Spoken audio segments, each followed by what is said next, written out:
अस्सलाम वालेकुम। कैसे हैं आप लोग? उम्मीद है सब खैरियत से होंगे। आज मैं एक ज़बरदस्त सी झटपट सी एक सैलेड की रेसिपी शेयर कर रही हूँ। ये रशियन सैलेड मैं आप लोग के लिए बना रही हूँ, आप लोगों के साथ रेसिपी शेयर कर रही हूँ बेसिकली। तो देखें, मेरे साथ साथ रहें, मेरे चैनल से जुड़े रहिए। और अगर चैनल पे आ गए हैं, वीडियो को देख रहे हैं, वीडियो पसंद आ रही है तो लाइक और सब्सक्राइब भी ज़रूर कर दीजिए। तो सबसे पहले मैंने ये मायनीज़ ले लिया है।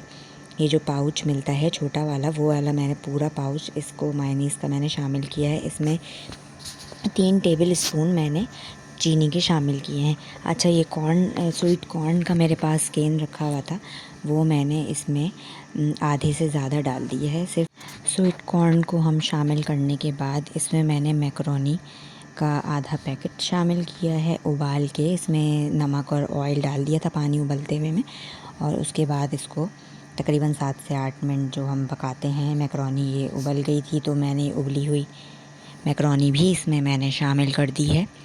अब इसके बाद इसमें मैंने ये देखें, कॉकटेल का मेरे पास ऐसे 2 थे, तो 2 केन मैंने इसके शामिल कर दिए हैं। मैंने इसका जो पानी होता है वो मैंने छान लिया था, वो नहीं डाला है। सिर्फ ये जो फ्रूट्स हैं वो मैंने डाले हैं। अब इसको अच्छा सा मिक्स करेंगे। अच्छा, यहाँ पे मैं ऑलपर्स की मेरे पास क्रीम रखी हुई थी, और टेट्रा पैक की जो क्रीम होती है वो भी मैंने इसमें शामिल की है।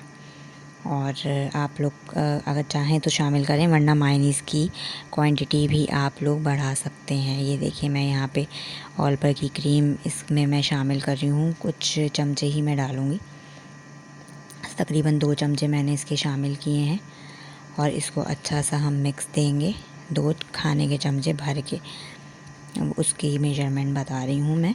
अच्छा, अब इसको अच्छा सा मिक्स करेंगे। इसके बाद मेरे पास दरमियाने साइज़ के सेब थे, एप्पल, उसको मैंने छिलका उतार के इसमें मैंने शामिल किया है। बस इसको मैंने अच्छा सा मिक्स दिया है।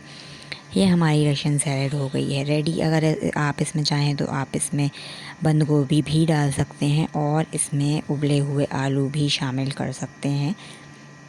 थोड़ा स्टाइल सबका अलग अलग होता है बनाने का, पकाने का। तो मैं इस तरह से बनाती हूँ, और गोभी मैं ज़रूर डालती हूँ। अभी मेरे पास अवेलेबल नहीं थी तो मैंने नहीं डाली, लेकिन ये बड़ी ज़बरदस्त सी सैलेड हमारी तैयार हो गई है। बहुत ही डिलीशियस थी ये देखें, आपको कैसी लग रही है? मुझे फ़ीडबैक ज़रूर दीजिए, मुझे आंसर कीजिए, रिप्लाई कीजिए, मुझे कमेंट कीजिए। चैनल पे आ गए हैं तो लाइक और सब्सक्राइब ज़रूर कीजिए। जज़ाकल्लाह।